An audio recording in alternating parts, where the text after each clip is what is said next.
saludar a nuestro invitado y a todos los presentes, ¿ya? Don Juan Carlos Guajardo. ¿Mm?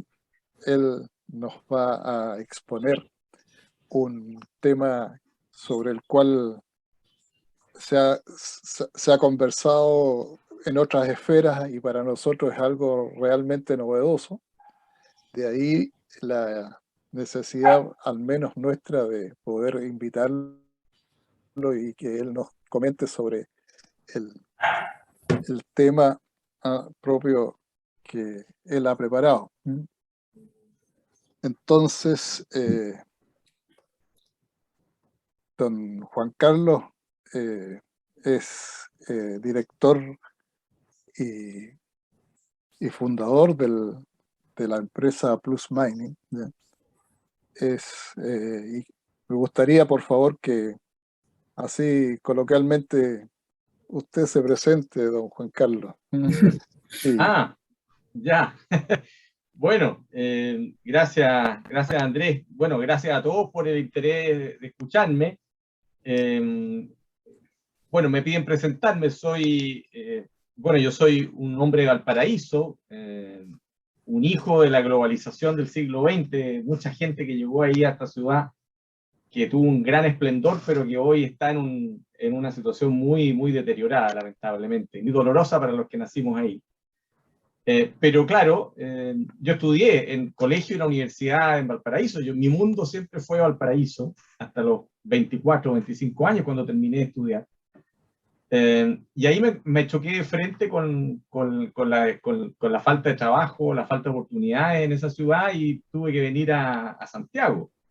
Partí trabajando en un banco, en el área de estudios de un banco. Siempre estaba en la parte estudiosa, como decían por ahí. Pero no me gustó mucho la experiencia en el sector bancario y ahí tuve un golpe de suerte y ingresé al área de estudio, el departamento de estudios de la Comisión Chilena del Cobre. Así que prácticamente desde el comienzo de mi carrera profesional he estado vinculado a la industria minera, porque después de eso, después de estar ahí en Cochilco algunos años, bueno, ahí decidí hacer unos estudios de posgrado en España. Estudié un máster y un doctorado en Economía Internacional y Desarrollo en la Universidad Complutense de Madrid. Y luego se presentó una oportunidad que también fue muy, muy importante en mi carrera. Trabajé en el Grupo Internacional de Estudios del Cobre, que tiene su sede en Portugal, en Lisboa. Este grupo, para los que no lo saben, de cierta manera, es como el sucesor del famoso CIPEC. O sea, el CIPEC, como algunos sabrán, fue el intento de cartelizar la producción de cobre en el mundo, a imagen y semejanza del OPEP en el petróleo. Pero el CIPEC no funcionó y cuando terminó eso, los países decidieron juntarse con los otrora enemigos que eran los consumidores y más bien crearon un organismo dedicado a la estadística y a los estudios sobre el cobre. Tiene su sede en Portugal y yo tuve la fortuna de trabajar ahí 3 años como economista en este estudio. Me dio una perspectiva muy interesante del mercado y la industria internacional. Luego regresé, me invitaron a hacerme cargo de la dirección de la Comisión Chilena del Cobre, Cochilco. Ahí estuve algunos años. Me tocaron ahí cuestiones muy, muy desafiantes. De hecho, el royalty, cuando se implementó, bueno, yo estaba en la dirección de estudio, así que nosotros teníamos que dar todo el soporte técnico en algunas cosas que para el Estado de Chile hasta ese momento eran bastante desconocidas, como por ejemplo cómo valorizar productos mineros que eran mucho más pequeños, ¿no? Que no eran el cobre, que no eran el oro. Cómo se valorizaban productos más pequeños. Así que tuvimos que hacer un trabajo muy fuerte ahí con la gente que había en ese momento. Bueno, y después de la dirección de estudios de Cochilco, me invitaron a dirigir SESCO. Ahí tuve 9 años, también una experiencia muy, muy importante para mi carrera profesional. Como ustedes saben, SESCO trata de ser un think tank, es decir, un centro como de pensamiento. Bueno, y todo lo que vamos a conversar hoy día a mí me calzaba muy bien, las discusiones sobre cómo la minería podía ser un agente de desarrollo finalmente. Eso es lo que a mí siempre me empujaba en mi trabajo ahí en SESCO. Pero después de 9 años me picó el bichito. Bueno, la verdad que sentí que ya había cumplido una etapa y tenía muchas ganas de hacer algo distinto con mi experiencia y con mis conocimientos. Y se me ocurrió una quijotada que fue crear mi propia empresa para ofrecerle a quien lo necesite algunos apoyos para sus tomas de decisiones en esta fascinante industria. Así que ya llevo 7 años con este buque y bueno, muy contento la verdad. Mucho trabajo sí, pero bastante contento. Así que esa es mi presentación, ese es mi recorrido y encantado de compartir algunas ideas provocativas hoy día. Muchas gracias, Juan Carlos. Bueno, muy ilustre visita tenemos hoy. Y el tema del extractivismo, ahí, ahora, por favor, adelante, Juan Carlos. Perfecto. Bueno, voy a compartir la presentación. Ustedes me van a decir si es que se logra ver en la pantalla. Por favor, ¿me confirmas, Andrés? Sí, se ve y ya, ahora quedó en pantalla completa. Sí, perfecto. Excelente. Bueno, este tema, y les agradezco la oportunidad de poder expresarlo, este tema está en el corazón de muchas de las cosas que he hecho en la carrera que les acabo de describir. Porque el extractivismo, que es un concepto que la verdad que ha ganado mucho espacio en los debates públicos y lo vemos reflejado en la discusión constitucional, por ejemplo. Bueno, no hay que mirarlo a huevo, perdonen la expresión coloquial, porque tiene una, en el fondo es como un misil dirigido a la idea de que los recursos naturales como los recursos mineros pueden ser un agente de desarrollo. La visión que está incubada en el extractivismo, como lo voy a tratar de demostrar, hay que tratar de contextualizarla bien en lo que es el debate sobre recursos naturales y desarrollo. Y esa es una batalla cultural, como muchas de las que se están dando en nuestro país, que es decisiva para el futuro, porque si se pierde esta batalla, yo creo que vamos a tener las consecuencias por muchos años. Vamos a ver muchas políticas en el país yendo en una dirección que me parece a mí es inconveniente. Por lo tanto, lo que yo voy a partir haciendo, explicando qué es este extractivismo, pero contextualizándolo en lo que es el análisis de los recursos naturales y el desarrollo. Ese va a ser mi primer punto. En el segundo punto voy a reivindicar, no de una manera irrealista, espero, voy a reivindicar las ventajas del modelo de desarrollo que hemos tenido en Chile en los últimos 30 años como una respuesta a esta visión crítica que proviene del extractivismo. Como les digo, yo tengo voy a hacer una reivindicación, pero eso no significa que yo crea que está todo fantástico. Por supuesto, no, y podemos tal vez conversar de qué cosas se pueden hacer mejor, ciertamente. Pero en la coyuntura en que estamos, yo estoy por ponerme el casco y salir a la batalla, digamos, a defender lo que hay. La tercera parte, me gustaría ya bajar un poco más a los datos más concretos, donde hay varias dimensiones que permiten valorar lo que tenemos y también identificar las brechas que tenemos que llenar. Y en la última parte, los comentarios finales, voy a hacer algunas reflexiones de cómo pienso que debería ser el camino hacia el desarrollo en nuestro país a partir de la minería. Esa es la propuesta que quiero desarrollar con ustedes hoy. Andrés, no sé si tienes, en este esquema ustedes tienen pensado hacerme preguntas durante la presentación o después. Eso dímelo por favor para saber cómo hacerlo. Mira, habitualmente esperamos que tú concluyas tu presentación, ¿ya? Y después se hace un panel de consultas. Perfecto. Entonces me largo. Bueno, como les decía, me parece fundamental entender que el extractivismo no es una idea que sale ahí de algún loco por aquí, un loco por allá, sino que tiene una raíz en el entendimiento de cómo los recursos naturales pueden ser un agente de desarrollo. Y esta lámina que tengo acá puede tal vez ser un poco compleja al comienzo, pero quiero explicársela porque creo que este mapa hay que manejarlo en esta batalla cultural que creo que tenemos que dar. Porque, ¿dónde parte este asunto? Parte en una pregunta fundamental, y es cómo los recursos naturales, tal como los recursos mineros, pueden ser un agente de desarrollo para un país. Y en esa pregunta, que a algunos les puede parecer obvia, la verdad es que las respuestas que ha habido, incluso desde el punto de vista de la teoría económica, no son para nada triviales. Como pueden ver ustedes acá, hay tres grupos de teorías económicas respecto de esta pregunta. En la primera, hay teorías que piensan de que los recursos mineros, hablemos de los recursos mineros, son una plataforma de desarrollo positiva para el desarrollo. Y ahí podemos encontrar, básicamente algunas teorías como de Alfred Hirschman, la idea de los clústeres, el modelo de desarrollo nórdico, como una primera interpretación. Aquí se piensa que los recursos naturales pueden ser un impulso inicial para que luego los países continúen en una senda más sofisticada hacia el desarrollo. Esa es una primera teoría del grupo de teorías a favor.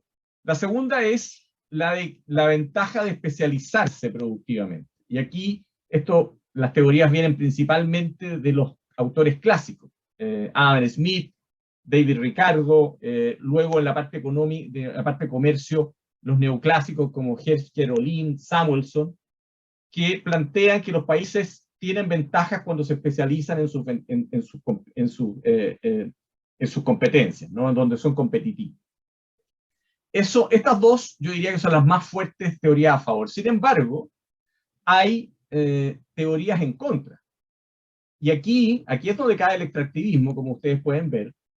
Yo dividiría en dos las teorías en contra, las que provienen de los países más desarrollados, países del centro, países centrales, como por ejemplo Malthus. Ustedes saben que Malthus siempre propugnó de que el crecimiento de la población iba a generar finalmente un colapso económico, porque los recursos naturales eran finitos y no podían soportar un crecimiento de la población. También algunos otros textos del mismo Hirschman hablaban de eso. Y más recientemente está la teoría de la maldición de los recursos naturales, que piensan de que los recursos naturales tienen un patrón que al final es perjudicial para que un país se desarrolle. Estas teorías vienen de Inglaterra, Estados Unidos, los grandes potencias, digamos, industriales y académicas en el mundo.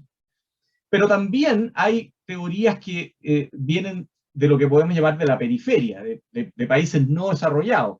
Y en América Latina tuvimos una gran, digamos, desarrollo intelectual al amparo de lo que fue la CEPAL, por ejemplo, principalmente, diría yo, en los años 60 al 80, donde surge la teoría del estructuralismo latinoamericano. Es decir, que las estructuras, ellos planteaban que las estructuras productivas, donde al tener gran presencia de recursos naturales y menor presencia de sectores industriales, eso terminaba jugándole en contra a los países que producían estos recursos, a través de los términos de intercambio.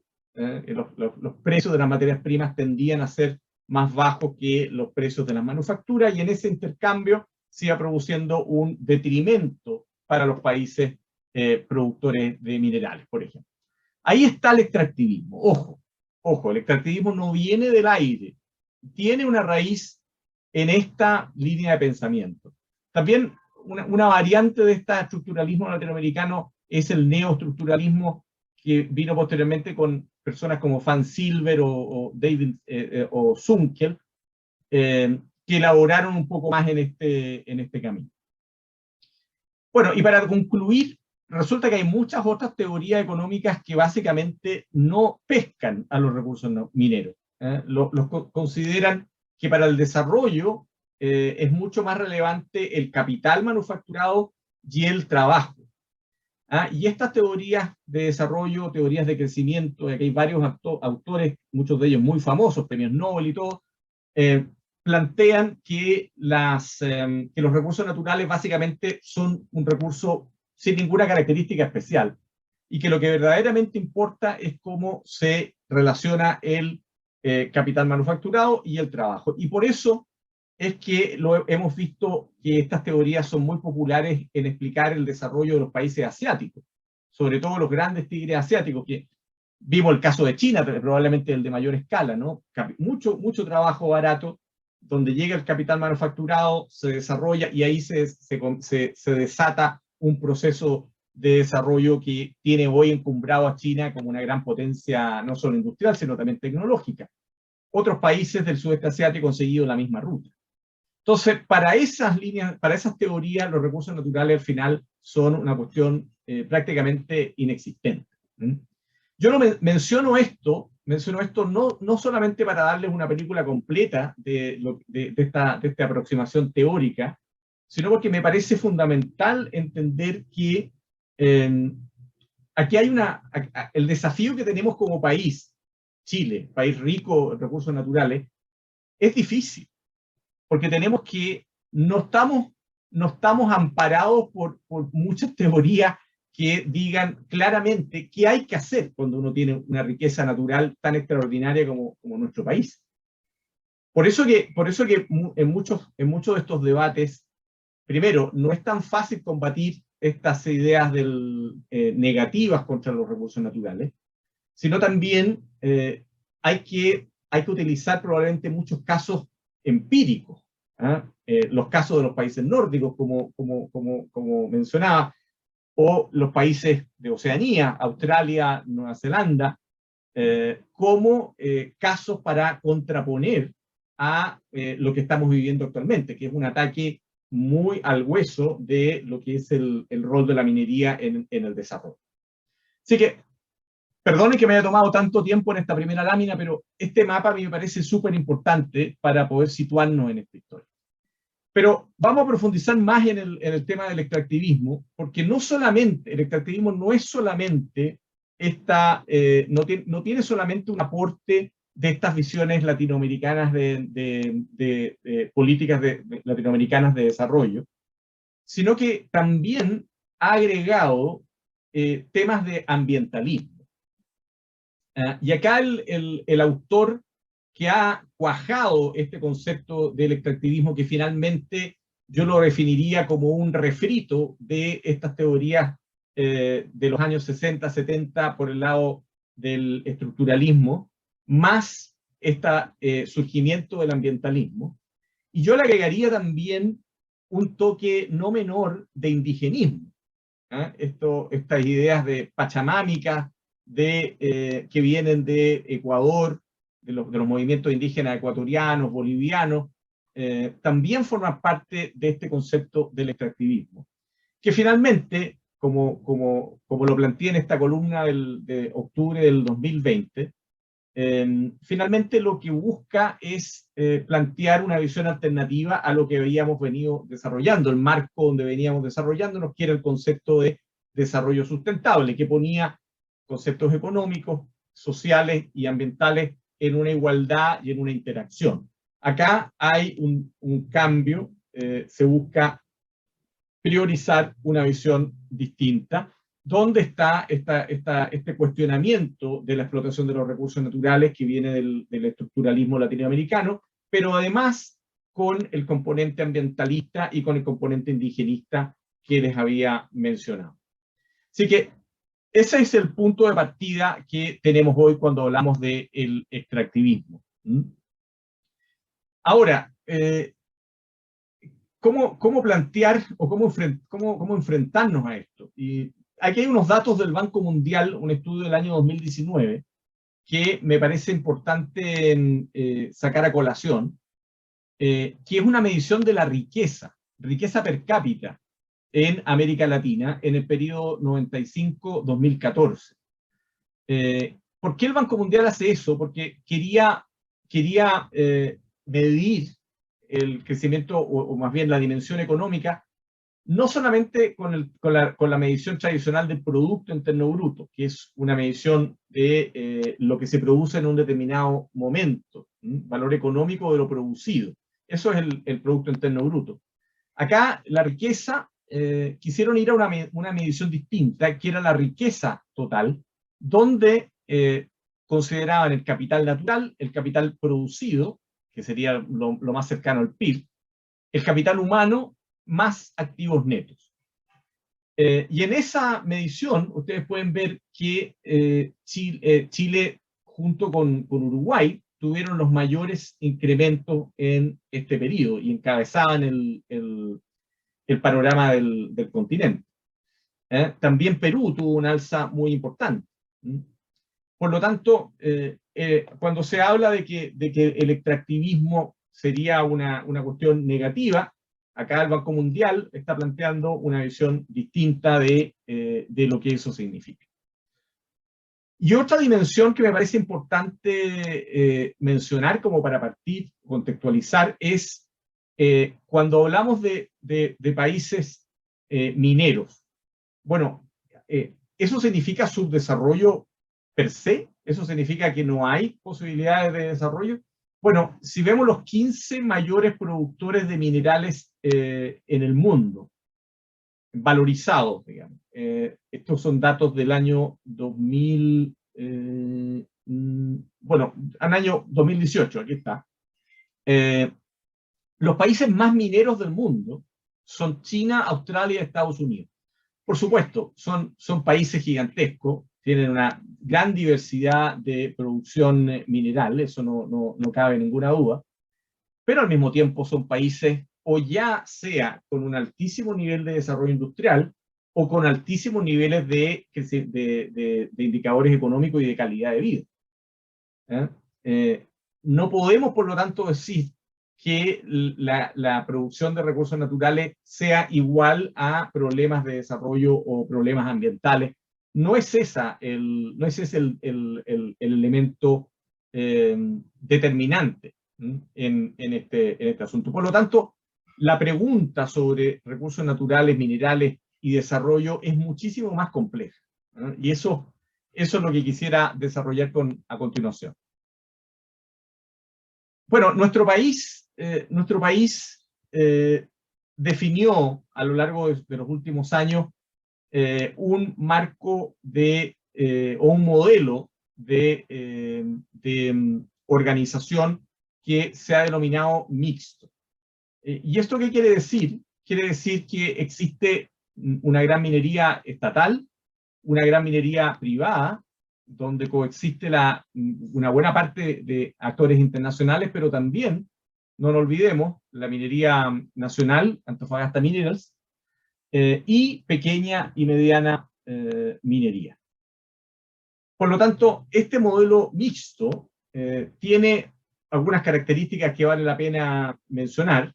Existe un rol importante del Estado como articulador en muchos ámbitos, y no solo articulador a través de políticas, como podría ser el ministerio, etcétera, sino también con un actor que está en la cancha, que es Codelco y en menor medida ENAMI. Y por otro lado, tenemos obviamente la sociedad, que es la receptora de los beneficios de esta industria.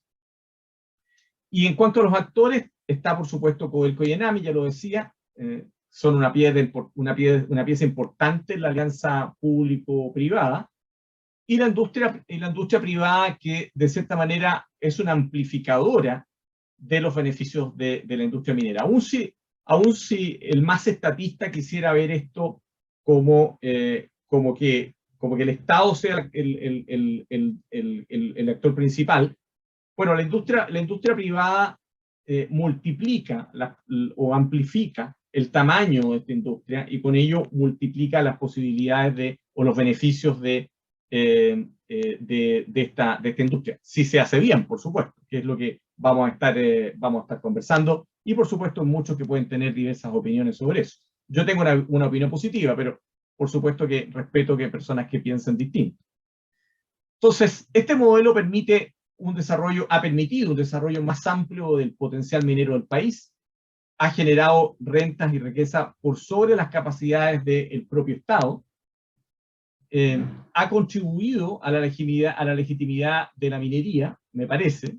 Tal vez esto hoy esté en cuestionamiento, pero al coexistir sectores públicos, privados, grandes y chicos, de cierta manera se ha validado un cierto modelo y se ha canalizado hasta ahora el nacionalismo de los recursos naturales, que eso existe, ¿no? Que las visiones que buscan que sea solo el Estado el que juegue un rol.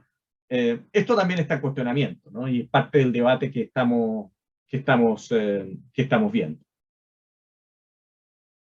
¿Cuáles son algunos elementos básicos para apreciar este modelo, o los resultados de este modelo mixto? Déjenme mencionarles 4 sobre el desarrollo más amplio del potencial minero. ¿Qué queremos decir con esto? Queremos decir que si comparamos la proporción de reserva sobre producción en este gráfico, Chile está muy por sobre el resto de los países. Es decir, aun cuando ha habido ciertamente una explotación más acelerada de los recursos mineros, y eso lo vemos en este otro gráfico, la producción acumulada de cobre en Chile en la línea naranja ha aumentado, esto es la producción acumulada, pero la proporción de reservas sobre producción Chile no ha disminuido. Al contrario, probablemente está avanzando y aumentando. Y eso son finalmente buenas noticias, ¿no? La propia actividad minera es capaz de mantener un ritmo de expansión positivo. Bueno, por supuesto que los ambientalistas me van a decir que para ellos no son buenas noticias, de que haya más actividad minera no es necesariamente bueno para ellos. Yo pienso que no, yo pienso que más actividad minera tiene importantes beneficios y así se demuestra en esta información.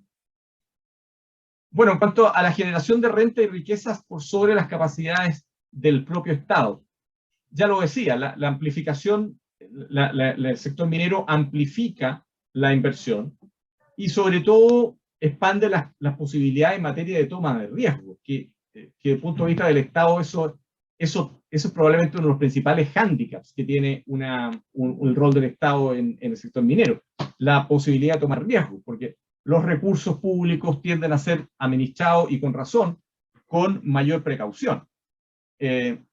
Por lo tanto, al haber un componente privado mayor, se expande la frontera de toma de riesgo. Impacto positivo en el PIB, empleo y sociedad, eso lo voy a mencionar con más detalle en las siguientes láminas. Y generación de mayores fuentes de rentas para el país. Bueno, hay un concepto, y aquí lo puse aquí, no sé si sea la lámina más apropiada para plantear este concepto, y esta idea del valor agregado, ¿no? Y aquí he tenido muchas discusiones con muchos buenos amigos, y probablemente las voy a seguir teniendo, pero es sobre si Chile cómo Chile puede agregar valor finalmente en torno a la minería. Yo solamente quiero poner aquí unos datos, porque el tema siempre es muy opinable.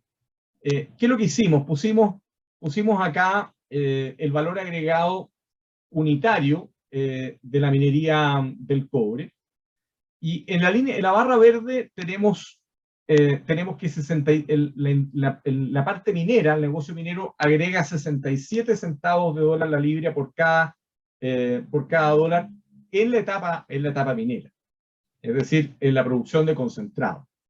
Ahora, si midiéramos la misma cantidad de concentrado, pero lo procesáramos en fundiciones y refinerías, ¿qué pasaría? Si lo hiciéramos en las fundiciones nacionales, tendríamos una pérdida de valor de 13 centavos. Y eso es porque los costos en nuestras fundiciones son altos. Ahora, si tomáramos como estándar de este procesamiento las mejores fundiciones de refinerías de Chile, que tengo que decir que lamentablemente no son las estatales, ahí habría una creación de valor, pero que sería mínima, ¿no? Ahora, si usáramos una fundición como referencia, una fundición top mundial, de las fundiciones más importantes del mundo, tendríamos una creación de valor de este orden. El mensaje principal acá es que la etapa de la mineración agrega un valor proporcionalmente mucho mayor que si fuéramos a través del negocio de la fundición y la refinería como apuesta, ¿no? Bueno, yo sé que este es un concepto que da para mucho y por supuesto que no son excluyentes tampoco, pero me parece importante mencionarlo como un tema para parte del debate que tenemos en el país. Contribución a la legitimidad de la minería. Claro, la minería es un ícono para la sociedad chilena. Están estos conceptos de la viga maestra, el sueldo de Chile. También está el de la vaca lechera, lamentablemente. Si lo quisiéramos decir de una manera más elegante, sería la captura de renta o el rent seeking en inglés. Son conceptos bastante estudiados, ¿eh? No son cosas tan al lote. Ahora, yo creo que donde hay un problema es que no se ha logrado ver a la industria minera como una plataforma de desarrollo, más que con estos conceptos de sueldo o de vaca lechera. Porque estos conceptos de sueldo o de vaca lechera tienden a ser conceptos que a la gente le dan la sensación de que la plata le llega en un cheque y como que la plata llega facilita. Pero la verdad es que el concepto que dinamiza y que probablemente hace que la minería sea una estrategia, perdón, un elemento de desarrollo, es cuando sus problemáticas se transforman en investigación, desarrollo y soluciones, ¿no? Y ese concepto de la plataforma de desarrollo me parece que está lejos de lo que la gente ve en su día a día, ¿no? Por alguna razón ahí ha costado mucho y es parte de esta batalla cultural que creo que en este momento estamos más bien a la defensiva, más que a la ofensiva. Y como decía, la otra valoración de la industria minera nacional como un catalizador de aspiraciones de desarrollo, hoy me parece que está en cuestión, hay muchos que lo están planteando que no creen que sea ese el camino. Y a mí me parece que otro elemento importante de la legitimidad del modelo mixto público-privado es que se establece un punto de comparación implícito, ¿no? Tenemos una empresa al Estado, pero tenemos a los privados al lado, y podemos hacer comparaciones que permitan que la empresa del Estado, a los ojos del país, pueda ser mejor evaluada, ¿no? De otra manera, es difícil hacer esas comparaciones, esas evaluaciones.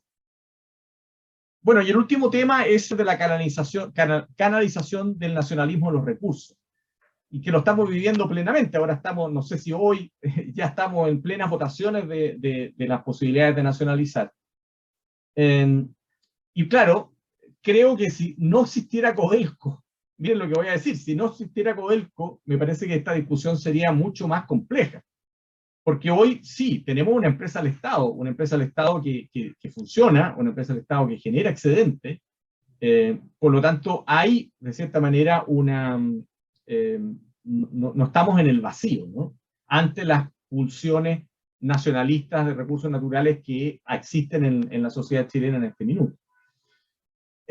Por lo tanto, hay una esperanza de que se pueda romper, de cierta manera, este ciclo de privatización y de nacionalización, que es muy negativo. Si uno mira la historia de países africanos y otros, nacionalizan y después privatizan, privatizan y después nacionalizan, y así se van, y generando inestabilidad en el tiempo y freno al desarrollo del sector minero. Si es que uno cree, como yo lo creo, que la gran oportunidad que ofrece la industria minera a países como Chile es que si se desarrolla en el tiempo de manera estable, va a haber un surgimiento de un ecosistema de investigación, desarrollo y aplicación de tecnología. Y ese va a ser nuestro pasaporte a el desarrollo, ¿no? Pero esta inestabilidad de privatizar y nacionalizar y privatizar, ese es un ciclo muy, muy negativo. Por lo tanto, el hecho que tengamos una empresa estatal ya establecida, funcionando, con todos los bemoles que podamos identificar, pero es una oportunidad para que tengamos un desarrollo mucho más estable en el tiempo. Bueno, y me voy a la tercera parte, donde voy a aterrizar algunos temas más cuantitativos. Primero, les quiero decir que si uno mira, déjenme ir a este gráfico primero. No se puede olvidar, digamos, que acá hemos tenido un desarrollo extraordinariamente fuerte de la minería en Chile de los años 90. Ese fue el gran salto que tuvo la minería chilena históricamente. Y principalmente minería privada. Luego de eso pasamos a una etapa de consolidación que fue coincidente con el superciclo, famoso superciclo, y ahora yo diría que estamos en una etapa más bien de estancamiento productivo. Esa es como la historia de nuestra producción en los últimos 40 años. Entonces, lo que quisiera decir en este punto, como para partir y entender esta dinámica, es que no son solamente los recursos geológicos los que explican estos grandes este comportamiento. O sea, fíjense, esta es la participación de Chile en la producción mundial desde el año 1900. O sea, Chile llegó a tener tan poco como 4% de la producción mundial de cobre a comienzos del siglo XX. Tan poco como eso.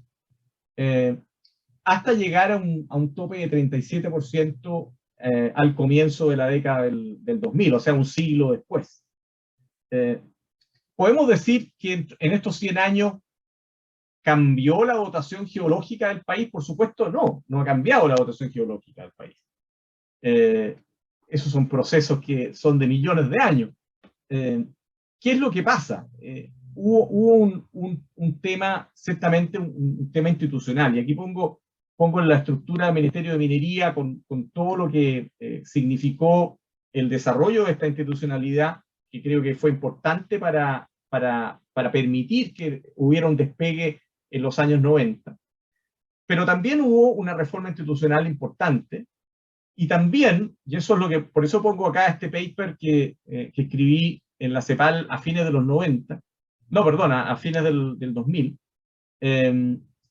donde planteo que a la par de los recursos geológicos, por supuesto, a la par del desarrollo institucional, a la par de las reformas de política minera, también la mayor estabilidad política que tuvimos con la llegada de la democracia en los años 90, eso fue la última, vamos a decir, la última pieza que permitió armar un puzzle que permitió este despegue tan acelerado de la producción minera en Chile, ¿no?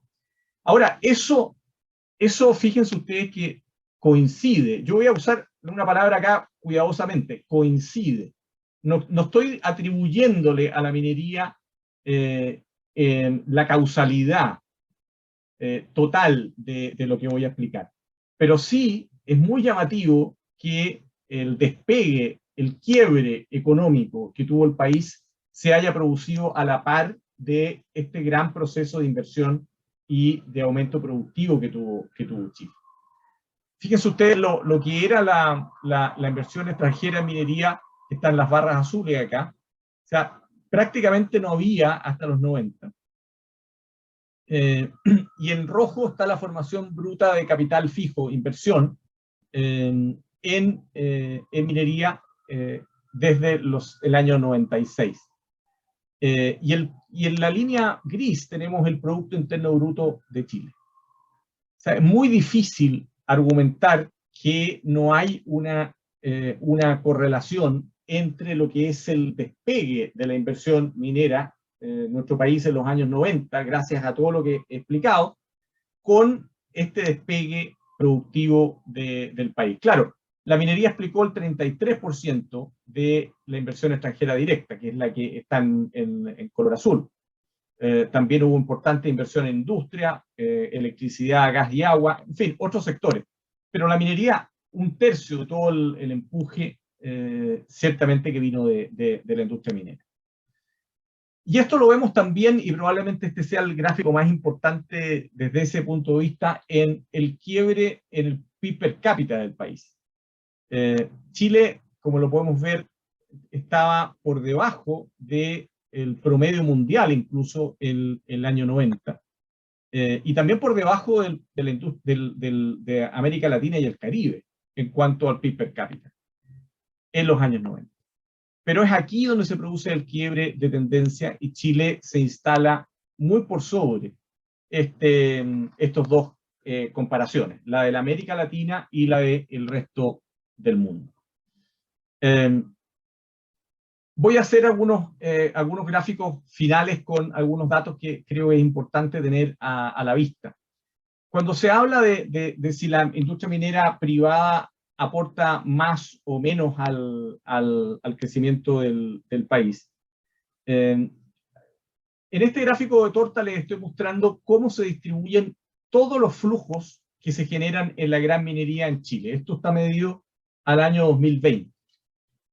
El 62% de toda la plata que se genera en la industria minera va a pago de remuneraciones, proveedores, insumos y servicios. 62%. 21% a inversiones o reinversión. 10% pago de dividendos a la minería privada. Y 6% aporte al fisco. Ustedes me dirán, bueno, el aporte a la minería privada es más alto que los aportes al fisco. Y eso es verdad. Al menos el 2020. Si yo creo que si hacemos una medición en un periodo más largo de tiempo, probablemente lleguemos a un valor un tanto más equilibrado. Y por lo tanto yo diría, mirando este gráfico, podría decir muchas cosas. La primera que podría decir es que sí, hagámonos cargo de esta diferencia y tratemos de equilibrar lo que es el aporte privado al aporte del Estado, ¿no? Y eso ha estado como parte de la discusión de esta actualización del Royal. Parece que yo creo que hay elementos para pensar de que esta proporción se puede mejorar. Pero no podemos decir que la industria minera se lleva la plata del país, porque prácticamente 90% de todos los flujos quedan y recirculan en el país, ¿no? Tal vez ese 90% es mucho, porque dentro de los proveedores hay varios proveedores que finalmente están fuera de Chile, establecidos acá, etcétera, pero hay una proporción así. Pero, sin embargo, el porcentaje de dinero que genera la industria minera que queda en nuestro país es bastante significativo. También tenemos los efectos indirectos. En este gráfico está el aporte del PIB minero al PIB total del país. Directamente, en algunos años, en el mejor momento del superciclo, la industria minera aportó del orden del 20%, pero hay multiplicadores, hay diferentes mediciones de multiplicadores del Producto Interno Bruto que hacen que este aporte sea mayor. Puede ser del orden de 1,5 veces más. O sea, lo amplifica 50%, 60%, 70% más este aporte, ¿no? Y, por ejemplo, a mediados del 2000, el aporte total de la minería, prácticamente un tercio de todo el Producto Interno Bruto fue proveniente de la industria minera. Pero claro, hay años malos donde este aporte es menor al 10%.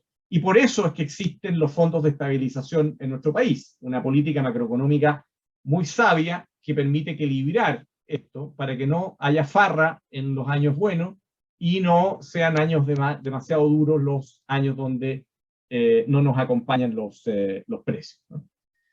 Bueno, y también están los multiplicadores de empleo entre 3 y 4 y de salarios. Y bueno, y acá tengo algunos datos más sobre el aporte de Codelco versus el aporte de la minería privada. Y este es otro debate sumamente sensible, porque en muchas de las discusiones que hay en nuestro país se dice que Codelco aporta tantos miles de millones de dólares versus un aporte menor de la minería privada. Pero esas comparaciones no toman en cuenta que al ser una empresa del Estado, Codelco, hay que invertir, y esa inversión hay que restarla del aporte del país. A diferencia de la industria privada, que ellos vienen por su riesgo y el aporte que hacen es neto, directamente para el Estado. Ahora, si sacamos ese elemento, podemos ver que la situación es mucho más balanceada, ¿no? Entre el aporte que hace Codelco y el aporte que hace la minería privada. Por lo tanto, la comparación tiene que ser verdaderamente con peras y no peras con manzanas, que es lo que se tiende a ver en el debate público. Bueno, mencionaba también el tema de los fondos de estabilización, que es una política macroeconómica extremadamente importante que le ha dado a Chile mucha estabilidad. Hemos sobrepasado crisis económicas muy duras como la crisis asiática, la crisis del 2008-2009, la .com. Varias crisis se han logrado sortear gracias a que habían estos fondos de estabilización, que ahora, hay que decirlo, no sé si lo sabían, pero esto no está al día de hoy, pero estos fondos de estabilización están prácticamente vacíos. No hemos gastado casi toda la plata acumulada en los últimos años, y ahora estamos un poquitito a lo que venga.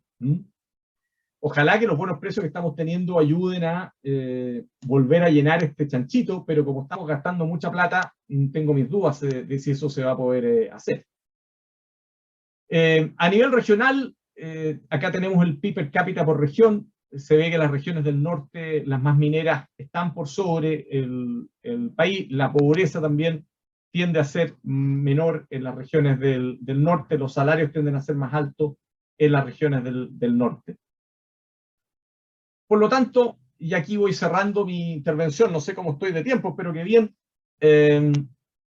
Aquí quiero redondear un poco la visión que yo tengo de cómo deberíamos enfrentar este debate, qué deberíamos aspirar o qué deberíamos pedirle a la industria minera como una plataforma de desarrollo.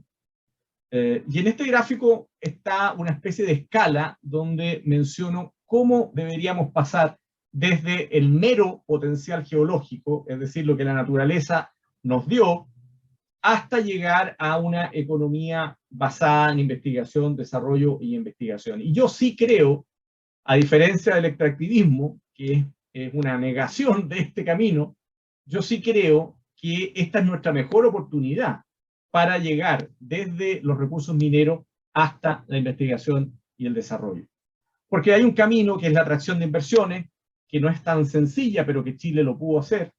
Luego, lograr una adecuada distribución de las rentas, que probablemente acá necesitamos afinar algunas tuercas, pero necesitamos desarrollar proveedores de manera muy, muy decisiva. Y acá creo que nos falta bastante trabajo.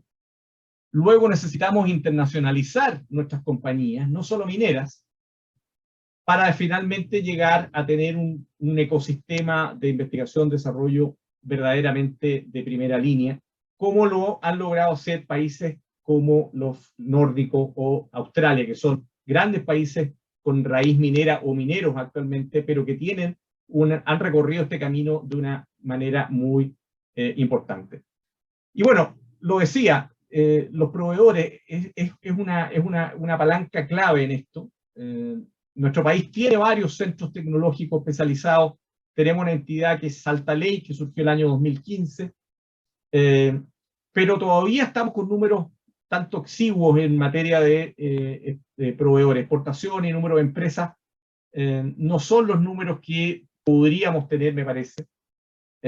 ¿Por qué insisto tanto en el tema de proveedores? Porque las mediciones que se han hecho muestran que la innovación, como pueden ver ustedes acá en la barra amarilla, habitualmente es empujada por proveedores, ¿no? No es la empresa minera la que empuja el carro directamente, tienden a ser más bien este otro componente importantísimo, ¿no? Yo no digo que sean cuestiones dicotómicas, para nada. Yo creo que una de las cuestiones fundamentales es la articulación. Y ahí el instituto tiene un rol importante, ¿no? Es un actor que puede ayudar a esta articulación de actores del ecosistema nacional. Esa ha sido la clave de Australia, por ejemplo, un país que yo he estudiado un poquito más a fondo. Los australianos, la gran gracia que tienen es que tienen una gran confianza dentro de su país y han logrado poner a trabajar junto a los institutos de la academia, las universidades, que la han potenciado mucho, con el Estado. El Estado pone plata directamente cuando una empresa minera tiene un problema que resolver. Imagínense acá qué pasaría si el Estado pusiera plata para resolver un problema a una empresa minera. Allá lo ven distinto. Dicen, ok, tenemos un problema, si esto se resuelve va a ser beneficioso para todos, hay académicos, hay empresas mineras, y así han logrado generar, por ejemplo, una industria de software minero que es la más grande del mundo. Solamente ejemplo de la visión que estoy planteando para este desafío. Y bueno, y también la minería tiene un rol apalancador de otras cosas. La revolución energética que se está produciendo en el mundo, bueno, la industria minera, muchos le pegan palos porque contamina, porque emite, pero resulta que gracias a eso tenemos la oportunidad de que el hidrógeno verde probablemente se desarrolle más rápido, porque ahí en la industria minera hay volumen, en la industria minera hay problemas que resolver. Entonces yo lo veo distinto. Yo veo que la industria minera es una industria plataforma, es una industria apalancadora de soluciones en temas energéticos, en temas de agua, etc. Por lo tanto, mi última reflexión es que los países ricos en minerales, los países ricos en recursos naturales, es difícil, no hay un rumbo, una receta que uno pudiera aplicar para que, digamos, así se hace, ¿no? Y, es más fácil si fuéramos un país lleno de personas, tuviéramos un salario bajo. Bueno, Corea, Vietnam, China, se han desarrollado con esa receta. ¿Ah? Trabajo barato y luego industria, y así se fueron, y luego lograron evolucionar. Por lo tanto, nosotros tenemos que recorrer un camino mucho más particular. Tenemos que tomar ejemplo de Australia, Canadá, los países nórdicos, Japón. Tenemos que también mirar los casos negativos que han hecho mal los países africanos, por ejemplo, corrupción, bueno, una serie de este ciclo de inestabilidad que yo mencionaba, esos son casos negativos. Y por lo tanto, definiría que Chile está en una etapa intermedia, una etapa de éxito parcial, pero que nos pilla ahora, este debate nos pilla en un momento definitorio, porque como mostraba en la escala, se puede truncar, ¿no?, el camino en esta dirección, y podemos volver a una mirada que me parece a mí, que es esta del extractivismo, que no nos va a llevar a aprovechar nuestra riqueza de recursos naturales, y no sé con qué se va a reemplazar. No queda claro cuál es la alternativa que se está proponiendo. Yo decía que con esto no quiero ser un adalid ciego de la situación. Creo que hay cosas que se pueden hacer mejor. La explotación del recurso por sí mismo no es suficiente, ciertamente. Hay que equilibrar el manejo de las rentas que genera la minería, hay que capturarlas bien y hay que manejarlas bien. Hay que incentivar la innovación y los sectores de alta tecnología a partir de los problemas y de los desafíos de la industria minera. Y por supuesto que esto hay que hacerlo con un equilibrio en términos de los impactos sociales y ambientales. Y ahí hemos estado viendo, y hay que decirlo, estamos en confianza, que, por ejemplo, en materia de agua, me parece que la industria minera no llegó a tiempo a prever las problemáticas. Estoy diciendo solamente un ejemplo de las cosas que se pueden hacer mejor. Entonces, a diferencia del extractivismo, la respuesta a esta pregunta de si el desarrollo es posible a partir de los recursos naturales, me parece que sí. La respuesta es sí. Hay ejemplos que muestran que esto es posible.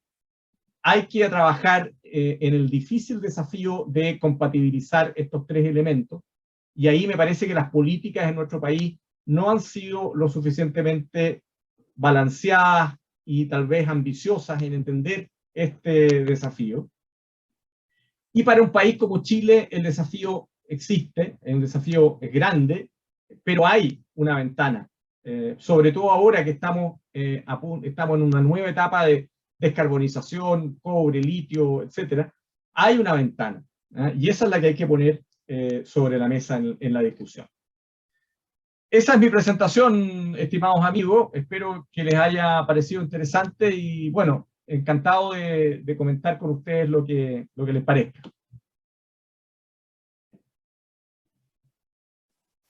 Muchas gracias, Juan Carlos. Excelente. En este momento abrimos un panel de discusión y tenemos ya a don Sergio Demetrio ahí que está con su mano levantada para poder abrir consultas y comentarios. Por favor, Sergio. Bueno, yo realmente me alegro y me felicito con mi mirada ética de Juan Carlos como si hubiera estado todo el tiempo con nosotros. Porque muchas de las cosas que tú dices, Juan Carlos, si no todas, realmente en este grupo las manejamos. Por ejemplo, nosotros tratamos de relevar ante el Congreso lo que tú relevas en un gráfico. No hay que ver solamente las utilidades, el reparto de las utilidades, que es lo que mira el Estado como un vulgar stakeholder. Hay que ver el país. Y el país incluye el OPEX, que tú ya lo miraste, e incluso las inversiones, gran parte de inversiones que hay en el país. Entonces, la minería no es solamente las utilidades. Y en tiempos de precios bajos, es mucho más importante lo que queda en Chile que lo que se lleva al extranjero. Obviamente, cuando las utilidades son altas, se llevan más, se pueden llevar más el inversionista, pero eso no implica lo otro. Entonces, en tiempos de precios bajos es mucho más importante la minería extranjera que la minería nacional. Entonces, esa es una de las cosas muy importantes. Después la otra que tú indicas, que justamente la minería es como la NASA de Estados Unidos. O todas las plantas de energía nuclear para Corea del Norte, Corea del Sur. Son lo que te permite, el tren que te permite subirte arriba y hacer cosas maravillosas. Oye, si la NASA con toda la ida de Estados Unidos a la Luna, le dio todos esos tremendos avances, porque tenían una máquina en la cual se podían subir arriba. Lo mismo pasó con los coreanos. Entonces Chile es la minería, nuestro gran, no solamente el sueldo de Chile o la viga maestra, puede ser nuestro trampolín. Entonces eso es muy importante. Y la gente olvida de eso. Obviamente la minería hicimos tontera, pero son los tiempos. En los tiempos también hubo esclavitud, hubo canibalismo. Pues se va avanzando. ¿Ya?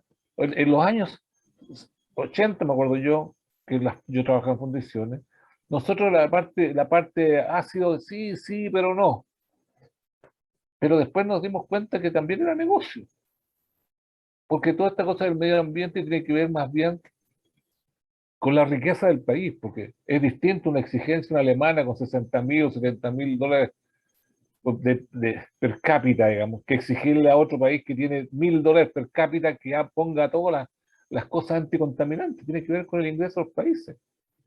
Es lo mismo el ingreso de las familias. Si yo tengo mucha plata, pongo todo eléctrico. Si tengo poca plata y vivo al lado de un bosque, no me vengáis a decir que puse leña. Así que muchas gracias, Juan Carlos. Nos has motivado positivamente en todo lo que nosotros mismos conversamos. Así que realmente eres muy bienvenido, ojalá, a este grupo y te incluyera, porque aquí, por Dios, que se conversa y se enriquecen unos con otros. Gracias. Muchas gracias, Sergio, por tu comentario. Gracias, Sergio. Erwin, por favor, adelante. Sí, quiero agradecer esta estupenda presentación, Juan Carlos, muchísimas gracias. Y tengo 3 puntos que me parece bonito mirar para adelante. Miramos los recursos naturales, pero a mí, o sea, personalmente estoy más preocupado de los recursos humanos, del capital humano, y tú pusiste un punto ahí también muy importante. Hay una cosa que me gustaría que me explicaras de tu charla, los famosos multiplicadores del PIB. Eso me gustaría entenderlo más, porque es bonito que uno puede ser más un poquito de qué se trata, ese es el primero. Después el otro punto de desarrollo de proveedores. Yo sé que alguna vez, un par de años atrás, me tocó participar en Antofagasta de toda una campaña que había de proveedores de clase mundial. Y se hicimos charlas y cosas, No sé en qué quedó, si tú sabes en qué quedaron los de clase mundial. Y después en lo que tú nombraste, los centros tecnológicos, obviamente no pusiste el Instituto Chileno de Tecnologías Limpias todavía, porque eso está dándose vuelta. Fíjate que salió el martes, ¿no es cierto? Extrañamente salió al fin de la Cámara de Diputados, ¿no es cierto? Salió esta comisión investigadora, justo el día antes que esto se trataba en la Corte Suprema. Casualidades nomás el tiempo. Entonces, en la Corte de Apelación en Antofagasta perdieron 3-0.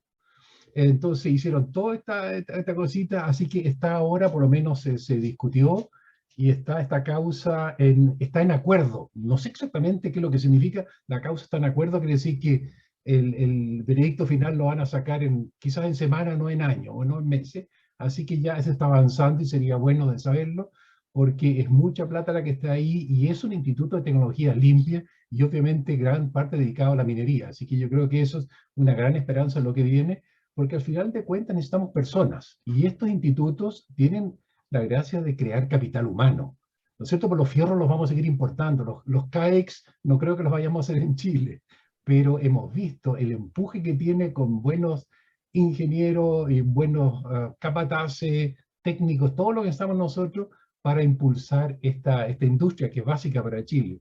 Así que, resumido, si nos cuentas un poquito más sobre los multiplicadores, y yo creo que todos los centros tecnológicos son importantes, pero para eso, Juan Carlos dice una parte que he hecho un poquito de menos, esto es capital humano avanzado. ¿Y qué hacemos nosotros con el 60% de los adultos que no entienden lo que leen?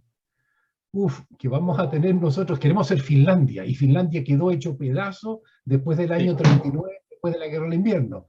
Los sudcoreanos quedaron hechos pedazo después de la guerra de Corea. Los otros no tenían nada, y sin embargo lograron hacer algo que no muchos han hecho, y a nosotros esa parte, la parte de educación, es la que he hecho de menos para tener excelente material humano después. Pero tengo que empezar abajo. Gracias, Juan Carlos. Sí, gracias, Henry. Muy interesante tu pregunta.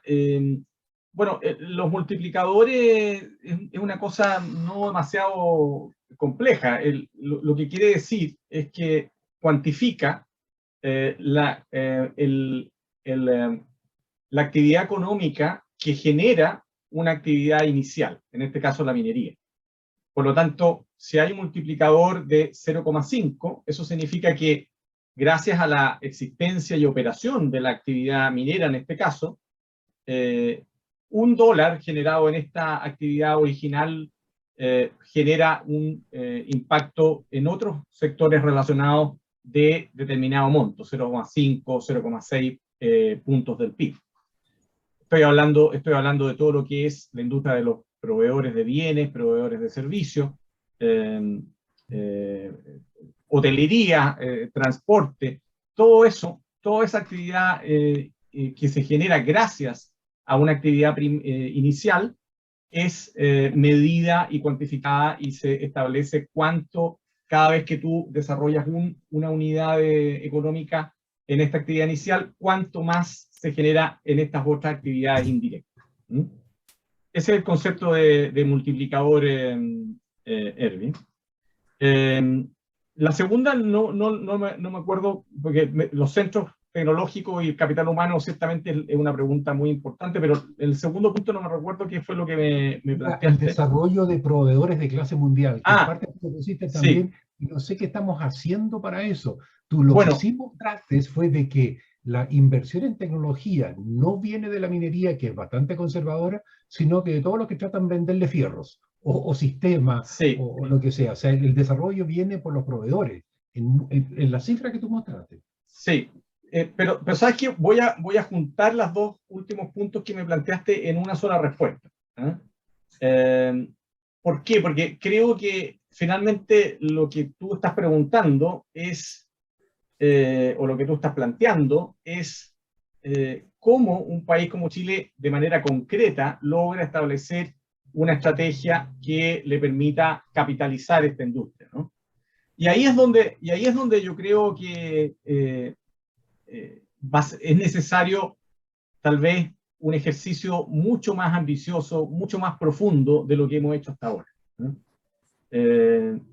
Por ejemplo, me parece me parece que cuando tú mencionas Finlandia, ellos hicieron un diagnóstico muy profundo de sus carencias en educación y dieron vuelta completamente a la situación.